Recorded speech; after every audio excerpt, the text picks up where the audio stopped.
Hey, Coach, has got a fantastic guest tonight. The man, Tony Bateman, is back with his R5 defense. Tony, you guys, you know that that we ran your defense this year, and it Yep. was made a night and day difference.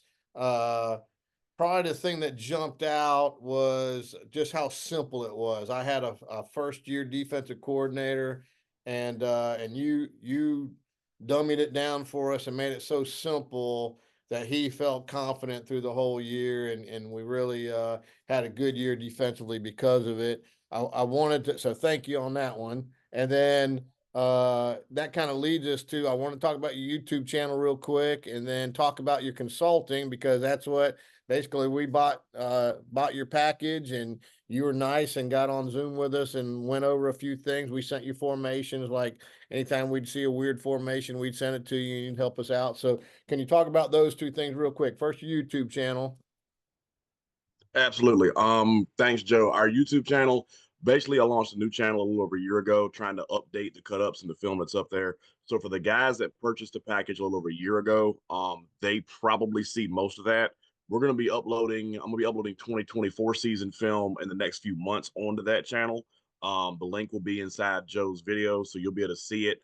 Everything that you see up there, it's not just a video, it's a cut up of me actually narrating and talking about what we're seeing, what the game plan was, and what the fit is, or what the coverage responsibility is. They're pretty detailed clips. Guys that have seen them can comment on it. They're pretty detailed clips, and you can definitely get plenty of film from me through that avenue.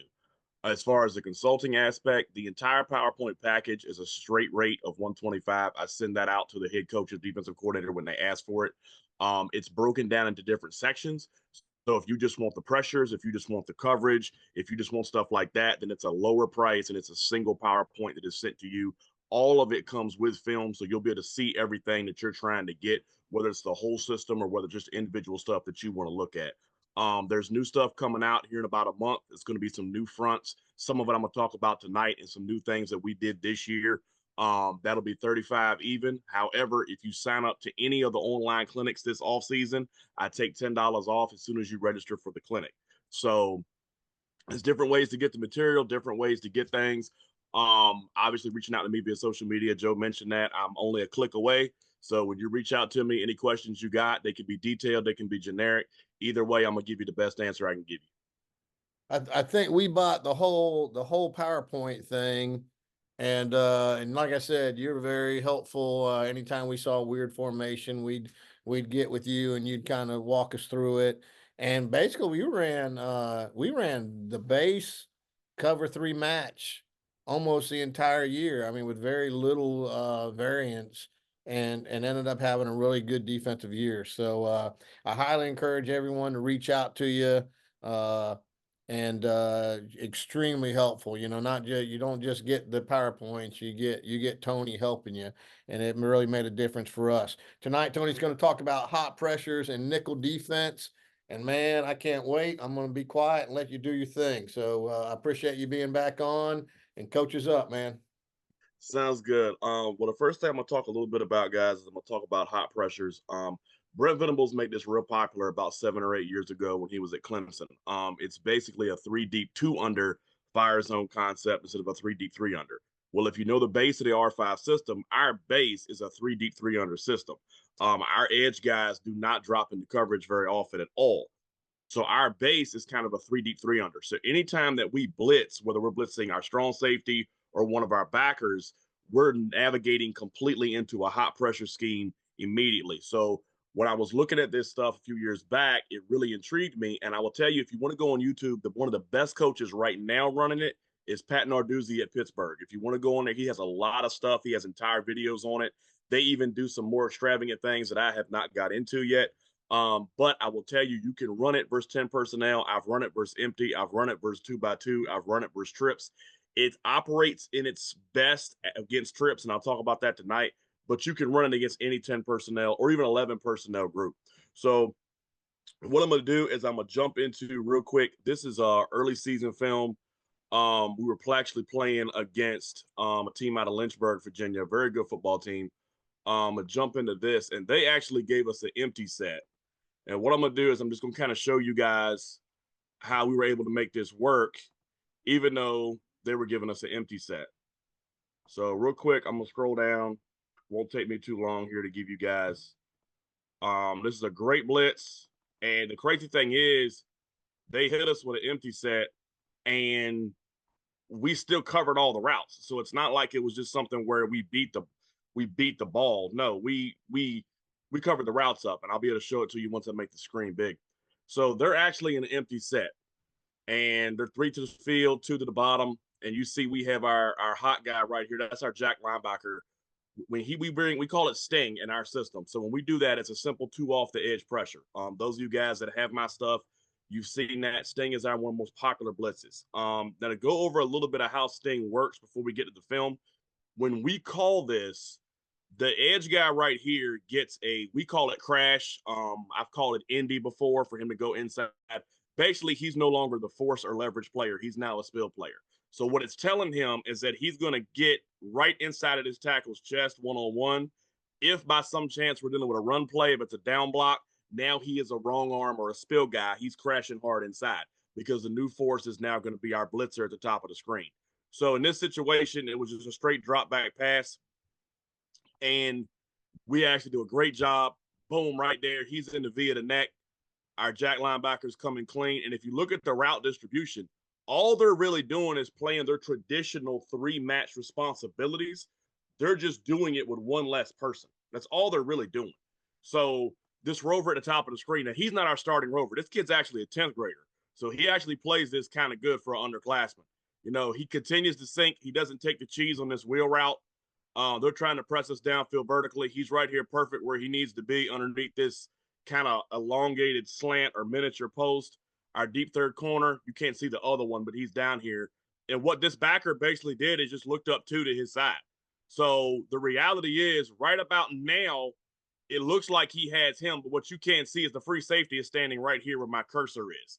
So the truth of the matter is we were able to match up these routes, which is very unusual for you to be able to do in this situation. But the combination just worked to our benefit. We were able to kind of match up these routes, but the shot that we got on the quarterback was absolutely incredible. It was a turnover. We were able to get the ball and actually went down and scored on this drive. Our offense did.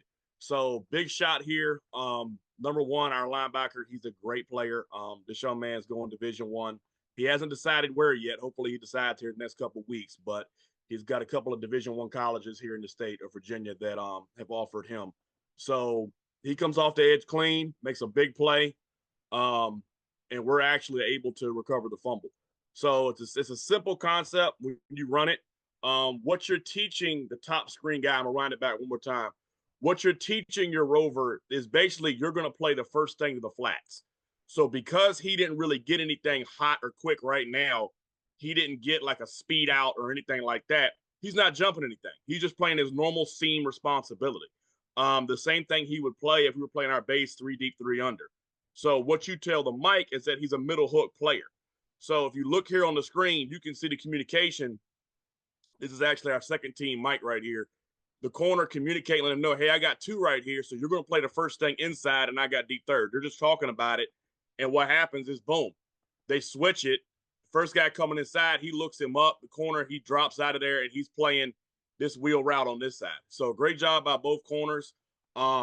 A 3 deep zone. I find that if you're going to run pressure, if you're going to attack people, then it's best to have a zone concept behind it, because in that situation with a zone concept behind it, your DBs and your defenders, their eyes are on the quarterback.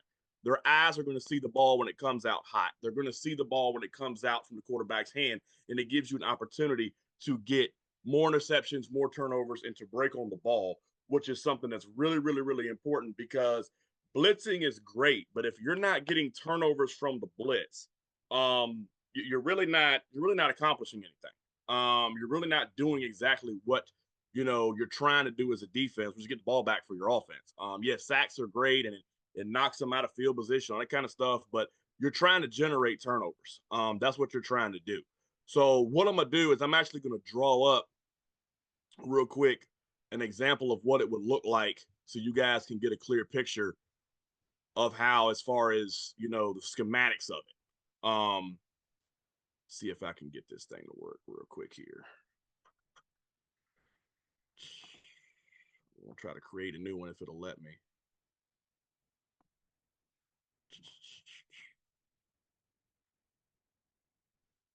If I can move this thing, I'd be all right. All right, what we're going to do, I'm just going to create another one here. If I can, I'm trying to move this thing and it won't let me move it. There we go. Let's do this. I don't want to show that. Hide it. There we go. All right, let's add another play. So what I'm going to do is we're just going to go a 3-by-1 formation for right now. And I'm just going to give you our base defensive look. Huddle has a way of, like, for whatever reason, making us line up crooked. I don't know why, but they do. So I'm just going to give you guys a quick overview of how we play this in our base system. So, matter of fact, what I can do is literally just draw up what you just saw.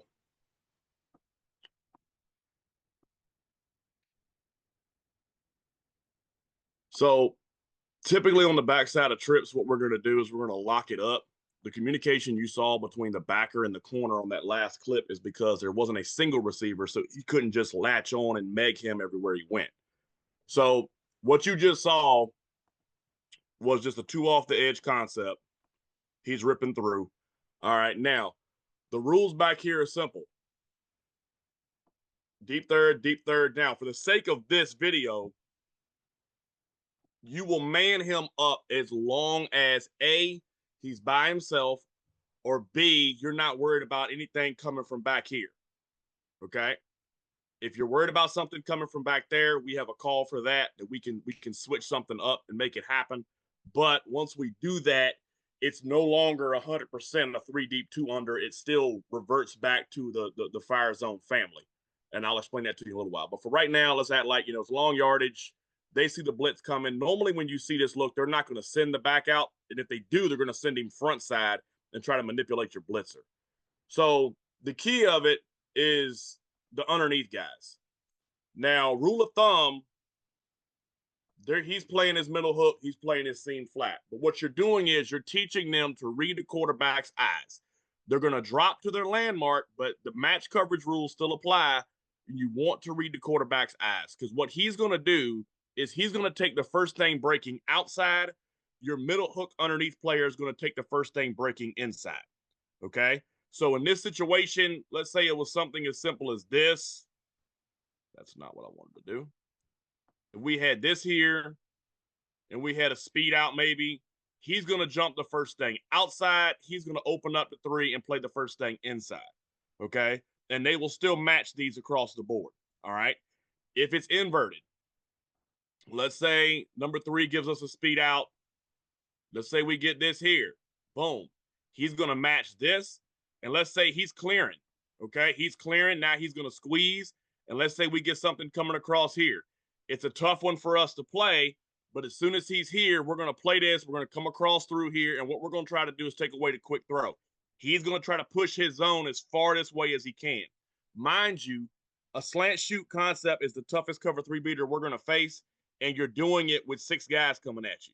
So every now and then they may complete it, but I'm giving you an idea of how the distribution would be.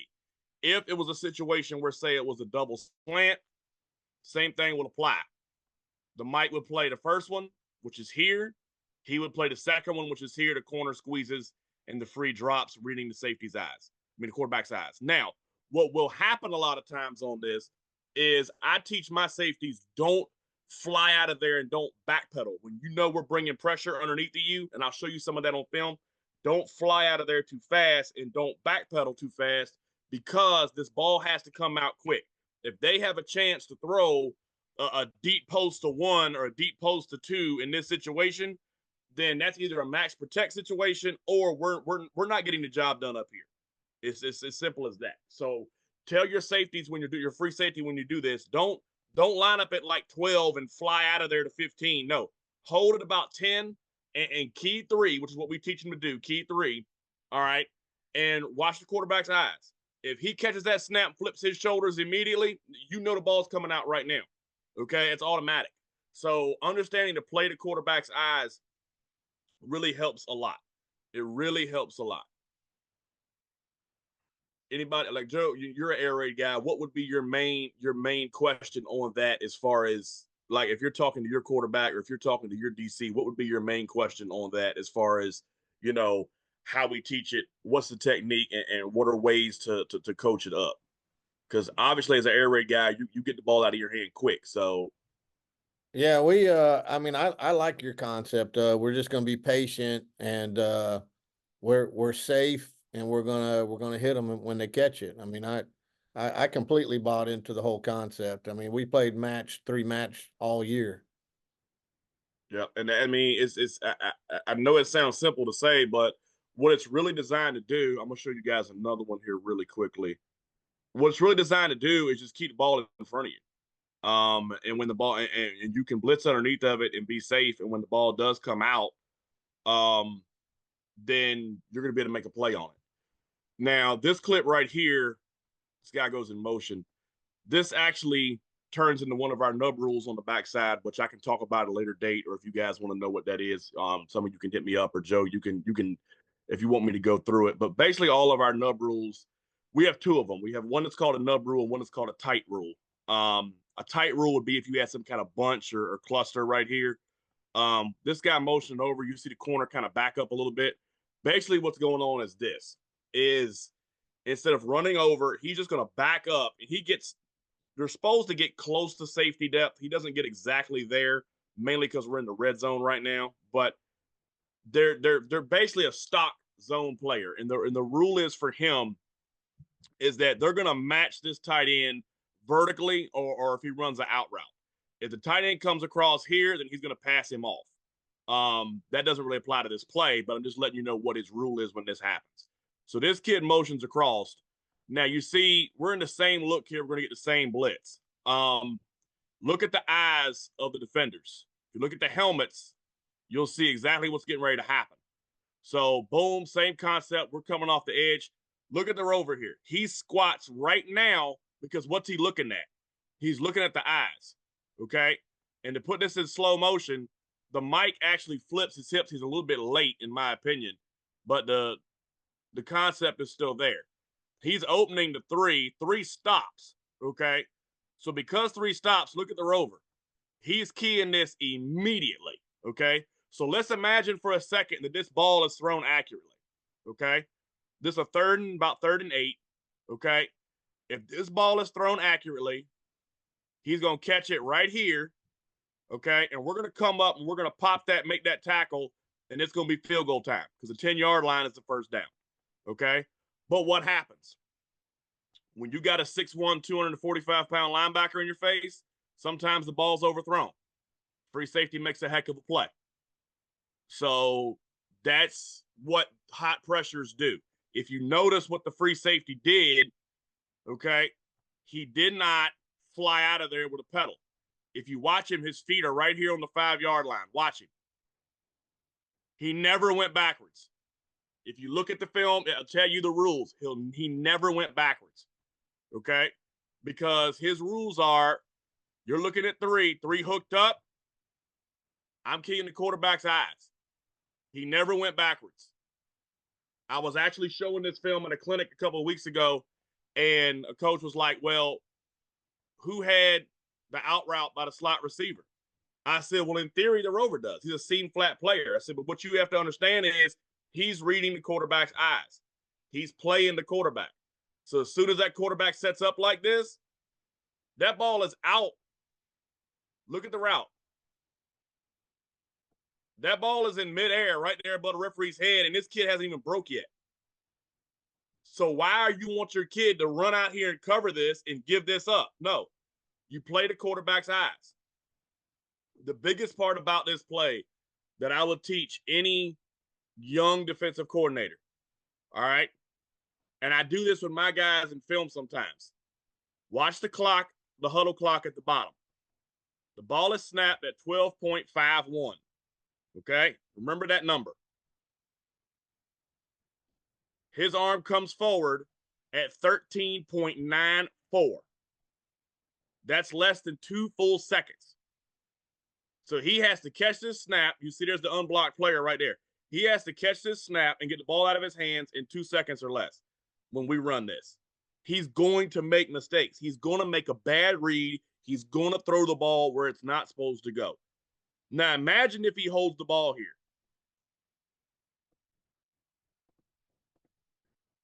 The linebacker standing side by side with him with his arms in the air at 14.1. So literally, if he'd have held it, if 2 full seconds from when the ball was snapped, he'd have been on his back. And that's the reality. The whole concept of this is the back end knows the ball is coming out quickly. So you just have to read the quarterback. And yeah, he took it all the way back to the house. That kid runs a 4.59 40-yard dash. He took it all the way back to the house. All the way back. We had, I believe, 3 pick sixes this year. He had one of them. So in that regard, that's what you're looking at with a hot pressure. You're trying to get the ball to come out faster than they want it to come out, and you're trying to read through the quarterback and make a play on the ball. It's really simple. Now, the other element of it is this, and I'll show you a few more in a minute. The other element of it is this. If it's blocked up, okay? For instance, if it's blocked up, you still have your base zone rules in place. So it's not like the kids just standing there staring, okay? That particular play, as you can tell by the way the quarterback caught the snap, turned his shoulders, that particular play, he's being coached, hey, you got to get this ball out now. We're trying to hit 3 right here in this comeback. You got to do this now. Why? Because we're a pressure scheme defense. So everybody that game plans us knows you're not going to have 3 seconds to sit back there and play around. They know that, okay? So because of that, there are times when you can use that scheme against them. And okay, I know you're telling your kid all week long, get the ball out of your hand, get the ball out of your hand, get the ball out of your hand. So guess what? We're going to use that to our advantage. We're going to use that to our advantage. And every now and then a high school kid is going to make a mistake in coverage, but it's not a matter of whether the kid makes a mistake. It's do you have enough time as a quarterback or a play caller to exploit the mistake? I can show you, we were number 2 this year in the district in points allowed, and I can show you every game where one of our kids messed up in coverage. I can go through every game and show you where one of our kids messed up. But how many times did they have an opportunity to exploit it? How many times was the route combination correct to exploit what we did wrong? Okay? Sometimes it's not. That's the reality. That's the reality. You're not just coaching against the other coach. You're coaching against the other player. And you're trying to force them to execute and execute very quickly. And quite frankly, some of them are not able to do that. In that same game, and Joe, jump in anytime you want, but in that same game, I'm going to take you to a different play, similar coverage. I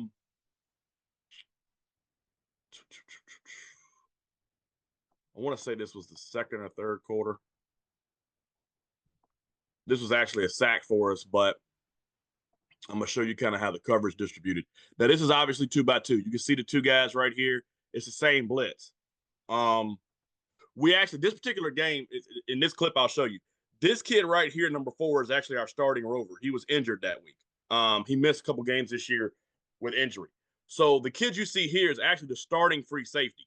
The kid he's pointing and talking to is an underclassman, our backup free safety. So this kid right here, he was all region for us, is a great ball player. He was able to play the free in some games and the rover in some games and do both. Because when you have a simple enough system, you can do stuff like that. Credit to the kid, but also concepts are not difficult. So in this particular play, you see, and that's a clean distribution look. You see the 3 deep and the 2 under, okay? And in this situation, it's 4th and long. They're pushing vertical. So because they're pushing vertical, you notice he's not jumping anything hot because there's nothing hot for him to jump. They're just bailing up out of there. If you look at this corner at the bottom of the screen, this is straight open and go, okay? And the linebacker does a good job here. And this is one thing, linebacker coaches, you can coach with this. This is why at the NFL level and at the college level, sometimes you can't run this to 2x2 because of the spacing. But in high school, because of our hashes, you can run this to 2x2 because the linebacker sitting on the hash is going to be able to open up to 2 to the boundary if he needs to. The other thing you'll notice is that this particular pressure just overwhelmed them up front.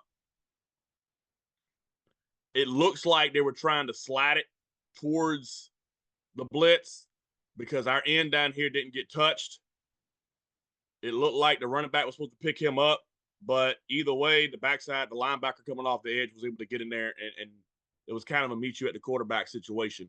Um, and just in case anybody's wondering, this particular team we're playing right here, yes, we won the game, but they were a playoff team this year. They were a playoff team in their division, in their bracket. So it wasn't like this particular young man up here, number 18's got 3 Division One verbal offers, and he's in the 9th grade. He's a very talented player. I can show you some film on him. He's a very talented player. So not like this team is some 0-10, you know, that just can't block or can't execute. They're a solid team.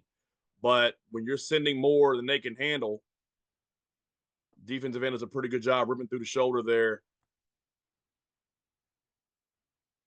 And we're able to get the sack. But you get a clear picture of the 2 under, 3 deep.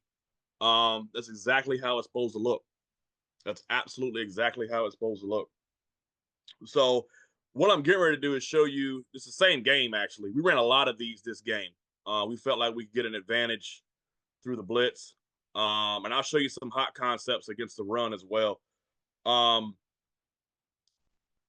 This particular play, this is one of the new things we put in this year. And if I need to draw this up in a little while, I will. This is our version of what they call a boss front at the college and NFL level, big on the same side. So what we do is, because we're already in an odd look, in a 3-down look, we take our 3 technique to the wide side, which is this guy right here, and we move him down to a shade. And the nose just moves over. So what you basically get, and that's why they look so tight, is you basically get 2 ones and a 3 to the boundary. The mic is then responsible for the B gap to this side. This is actually when we go boss, we play it from our base personnel. This is our nickel linebacker right here. So we go too high when we do it. What you will see though is a 3 deep, 2 under distribution. Somewhat their route concept kind of messes it up, but I'll show it to you. So you see the mic. What the mic is doing here is he's hitting the B gap. So we're basically trying to get them to slide their protection or pinch it, one of the two. He peels this. He's not really supposed to, but he kind of slows down. I don't know why he did. But we get a good rush. This kid makes a heck of a play on our DN.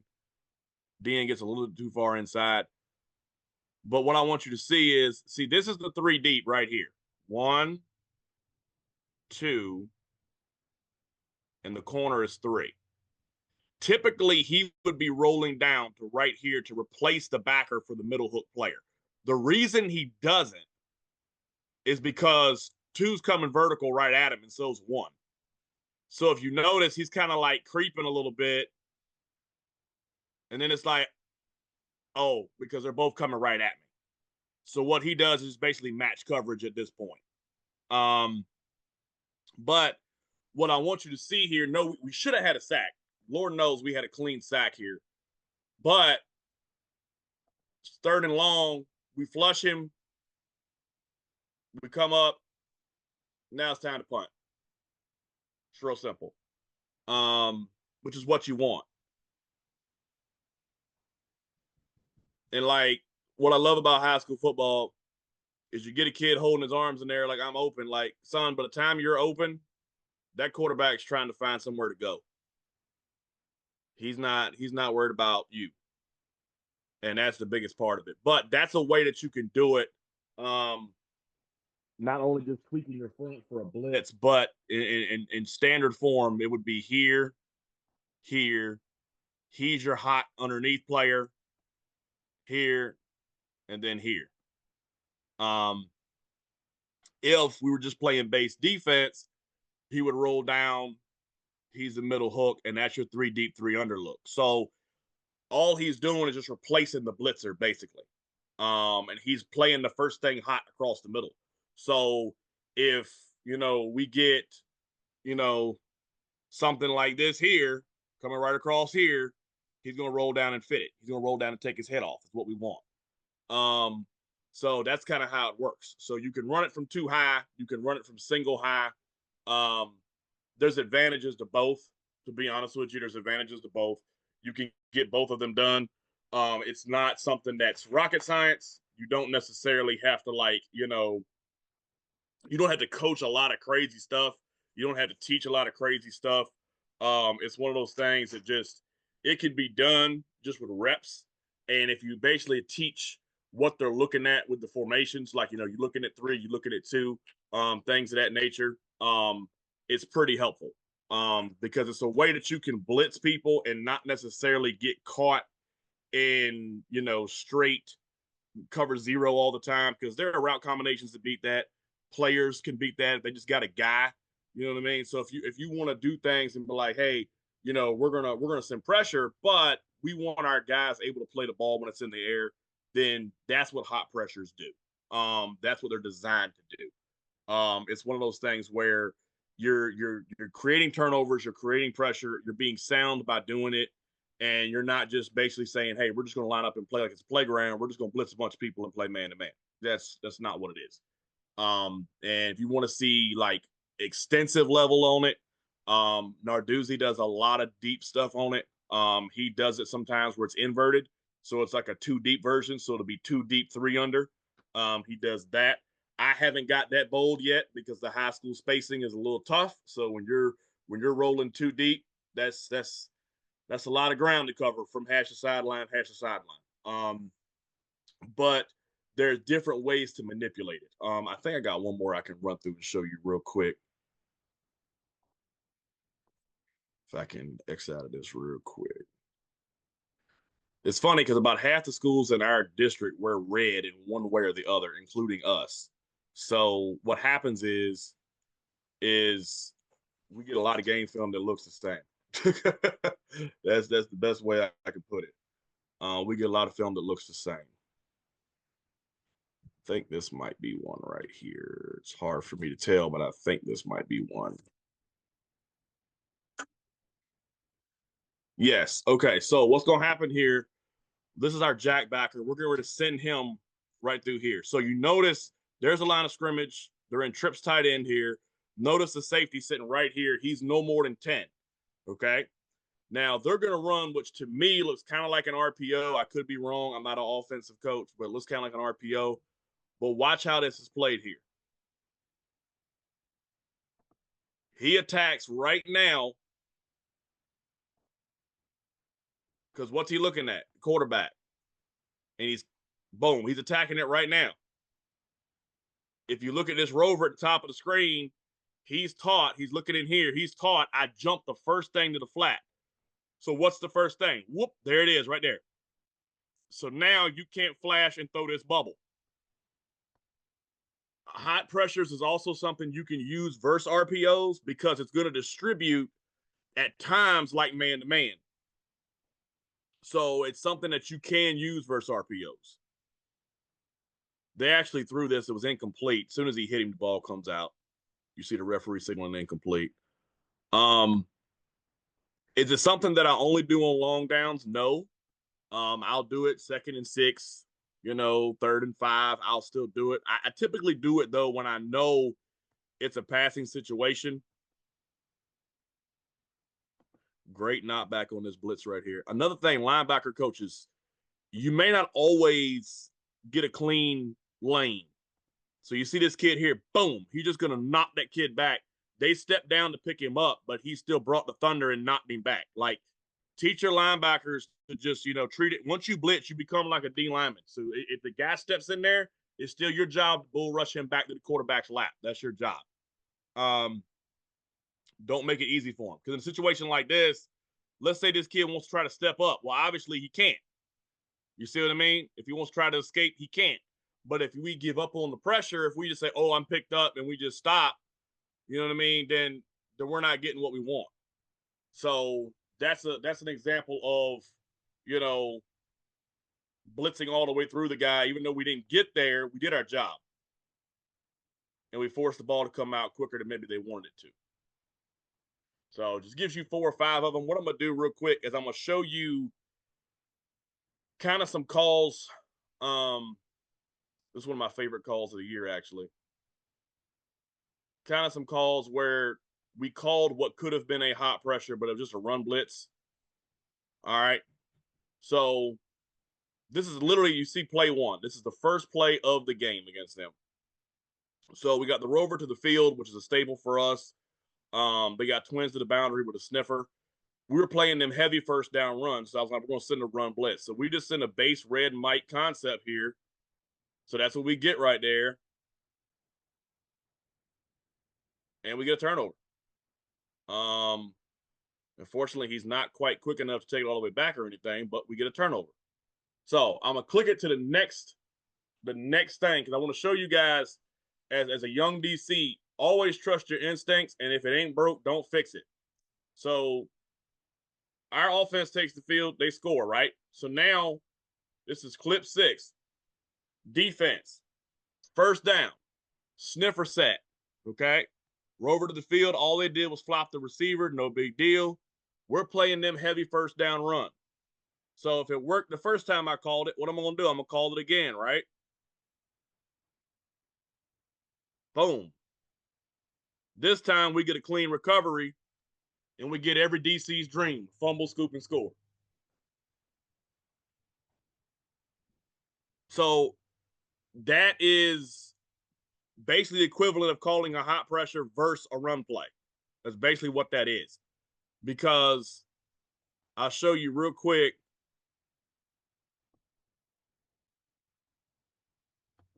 So these two would be your two under guys right there. Okay. But because look at this rover, he's not playing man to man, where are his eyes?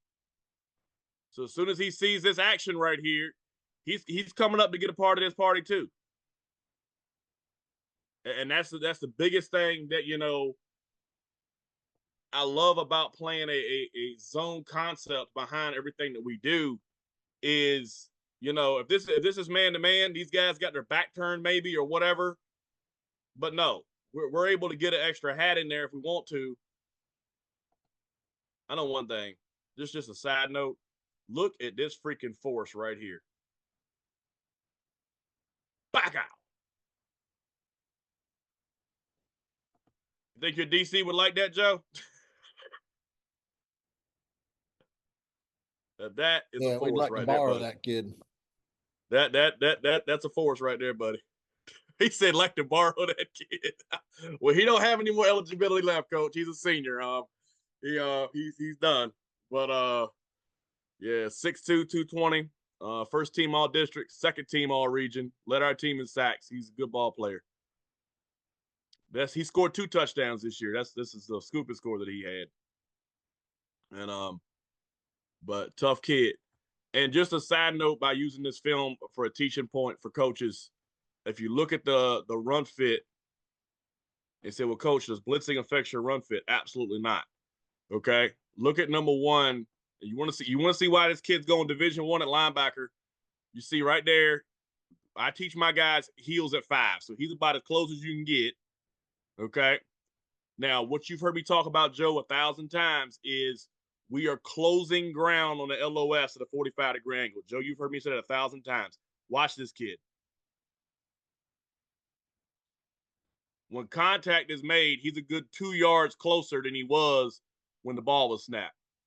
See that? And he's coming to intersect. Let's imagine that they cut this blitz off. Let's imagine 52 gets blocked somewhere in here. We got this thing forced. So if this kid comes through here, he's going to get met right there. And that's the beauty of the run fit of this system that you can teach. It's an easy thing to teach and get a kid to understand and learn. It is a fun defense to coach because it's not overly difficult. Not overly difficult. So that's just 5 or 6 hot pressures. I could probably show you 5 or 6 more, but that's just the gist of what we do with the hot pressures and how we do it. I'm sure I'll get plenty of questions in the comment line when the video comes out, so I'll be sure to jump in and answer them, guys. But the easiest way to remember it, whether you're doing it from 1 high or 2 high, is this. Number 1, you have to have a middle hook player, and you have to have a seam flat player that's going to play the first thing hot to the flats. Okay, that's you got to have those 2 things underneath. Okay, Venables teaches it a little bit different, but he's got Power 5 kids and I don't. So I just try to keep it simple. You got to have a middle hook kid, and you got to have a seam flat kid. The other guys are 3 deep. Okay. Now, the other thing that you can do, and I may get to some of this and show you some of this in a little while if I get a chance, but the other thing that you can do, we run a lot of cloud 3 coverage when we're too high. So one thing that you can do is if you're facing a team that gets in trips and they run a lot of snag or flood or 3 to a side concepts in the passing game. I got an air raid guy up here with me, so I know he knows all about that wonderful stuff. So if they're doing that, then what you can do is you can sacrifice your middle hook player for 2 guys to the field. And what you'll do is you'll call Cloud and you'll just blitz the hook player. He'll be your 6th rusher. So real quick, what I can do is I can actually draw it up for you, show you what I mean, make it simple.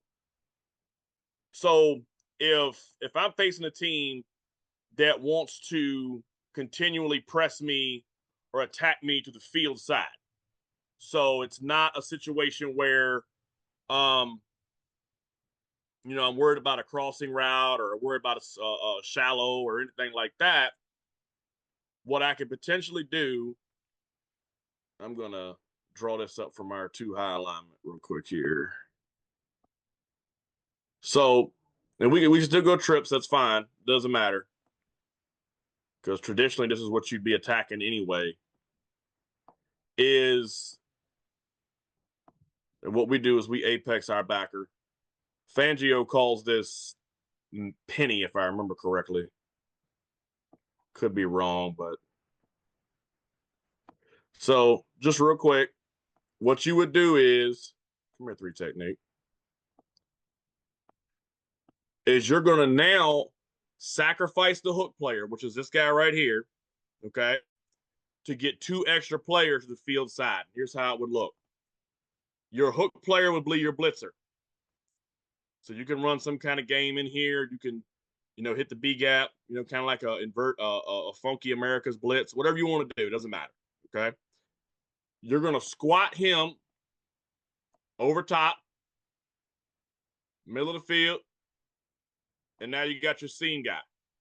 And of course, backside, we're just going to lock that up most likely, unless we're worried about something to the boundary with this tailback.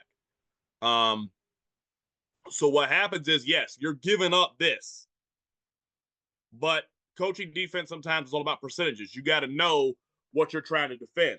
So let's say they're showing me something like this right here. Okay. Now, I don't know about y'all's league, but you know what I get a lot when I see that? I get this right here. He's going to block. And this guy right here is going to do this. And we're going to get something that looks like this. He's going to go here, here, and then he's going to work this 10-yarder or whatever, something like that. Okay? So, one of the ways that you can attack that is you can have 2 guys to the perimeter side. So he could play one, he could play this one, and then you got a safety over top of the deep ball. Okay? So that gives you what you need versus a flood concept, and you can send a 6th guy. A buddy of mine, he has a blitz, he calls it magic. And what he'll do is he'll line up just like this, but he'll take the backer and he'll work like a game like this, and he'll swing the backer all the way around to the field. And he'll come off tight, of course, if it's a situation. But if it's like this, he's gonna come off and try to beat the quarterback and get there, beat the block. So I don't necessarily do that, but that's just something that he has in his arsenal. So there are ways to attack certain things certain ways, and that gives you a variation of a hot pressure where you're now getting a cloud corner or a hard corner to help you on the perimeter instead of your rover having to basically play the flat. Plus, if you're dealing with a team that runs 3 beaters like slant shoot and stuff like that, you can cloud the coverage just so, okay, my corner can jump the shoot, my seam player can play this slant, okay, and I still got a safety over the top for anything vertical or corner route or a post or whatever. So you can actually run a hot pressure versus, say, a snag concept and still get the rush and cover up the route combo.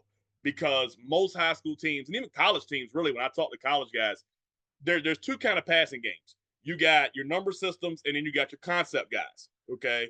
Well, concept guys are it's easier to work that and teach that because now the quarterback knows he's getting the same thing on a regular basis. And unless you got a quarterback that you're just going to turn completely loose and let him audible hot stuff or call some numbers out randomly based upon what he sees, most of your high school teams are playing a lot of concepts. You know, you're playing floods, you're playing snags, you're playing, you know, slant shoot, you're playing all that kind of stuff. You're playing concepts. So when you're playing concepts, you got to be able to say, okay, do I got the coverage to handle the concept and still get my extra blitzer that I want to get in the quarterback's face and get pressure? Because the reality is he's taught to read a certain guy in that concept. So if you take that first read away, if that whoever that apex or nickel or whoever he's trying to read, if he can make that muddy and you take that away, or your cloud corner jumps that shoot or whatever it is, once you take the first read away, if you're sending six, that blitz concept should be there. I mean, it's reality. If they got a chance to get to a second read when you're blitzing like that, your blitz must not be getting it done. And that's a different coaching point and a different issue to address in practice. So that's just kind of the hot pressure variation and different things. You can do it from too high. You can do it from one high. Narduzzi gets a little bit deeper, like I said, with the too deep stuff. I may do some of that this year, but I'm going to be honest with y'all. I'm graduating 10 seniors off my starting defense right now, coming in June. So I don't know how intricate I'm going to be getting come August because we're going to be real young. So I may not have that for you on film. But if you want to see the two deep, three under, there is an inverted version that can be ran that gives you a little bit more underneath help and just handles the deep stuff with two deep players. So there's two different ways to do it. I gave you my ways that I do it tonight. Hope you guys enjoy it. Awesome, brother. Tell me the two outside blitz again. What's that one called? The main one that you saw me running on film, we just call it sting, and all it is just two off the edge. If we are running it from a too deep look, and we are sending our middle hook player, that's just a mic call from me, and then he calls whatever game he wants. If he wants to go left, right, and him in the nose work a game, or if he wants to go left. So we use animals. So he'll go lion or rhino, depending on if he wants a three technique to rip inside on the left or rip inside on the right. So what that ends up looking like is kind of our version of America's blitz, because instead of long sticking it in, we're using the nose to cancel one A gap, the three technique rips and cancels the other A gap, and the blitzer comes through the B gap. So when we do a lion or rhino call with our backers, it's kind of our version of America's blitz. But the other one you saw, the two off the edge, we call that sting. In old videos years ago, when I was back home, I called it wild because it was our will backer. So we would just call it wild when he would come off the strong side. So, but it's just a two off the edge pressure. It's designed to kind of bust your slide protections, because if they slide away from it, now you got two coming and the back can only pick up one. Most of the time, if you slide to it, a back is taught to go opposite of the slide. So you still got a guy coming that the back can't really account for because he's told to go the opposite way. The only way you can block that effectively is to go big on big and then tell the back to set to that side and you block the stand-up rusher. But when you start doing that, now you have a linebacker standing right behind that nose tackle that if you've told the running back to block him and he don't come and the mic comes right down the A gap, now the running back's out of position because you sent him to the perimeter and the blitz came from the middle. So it's just a way to bust slide protection and force them into big on big if they don't want to be. Pretty much as an odd front team, all we see is big on big or full slide. That's all we see. We do see teams, one of the ones I was showing you tonight, they run what we call pig protection, which is protect your inside gap. So what they'll do is they'll just kind of step inside. But the issue is you're turning loose at least one outside rusher. So they'll step inside and send the back to one side and just basically say, quarterback, you got to get the ball out before the other one gets here. That's kind of how it works. Typically, pig protection only works in a two-back situation because it's kind of a max protect where you step in and have the backs split flow and take the edges. But some teams will do it with a one-back set, just trying to tell the quarterback, okay, the read is over here. You're going to get the ball out before he gets there. So it's not but so effective, but they do try it. Sounds like not fun if you're the quarterback. Oh, no. And we did it when I was in school. And they were like, we ran a mainly pro-style system. So I remember when they were I was like, I can't call this protection because I only got one back behind me. So I can't I only got you standing here, so I can't protect the way you protect your inside gap as a QB when you only got one back is that back has to take one of those A gaps. He has to. That's why in the NFL nowadays, you see him, the back will be like about 6 or 8 feet up in front of the quarterback because all they're doing is just trying to put him in a better position to pick up the rush because some backs don't do a good job of meeting that. And you're stepping up and you're getting driven back in the quarterback's chest because that guy's coming with a full head of steam. So Right.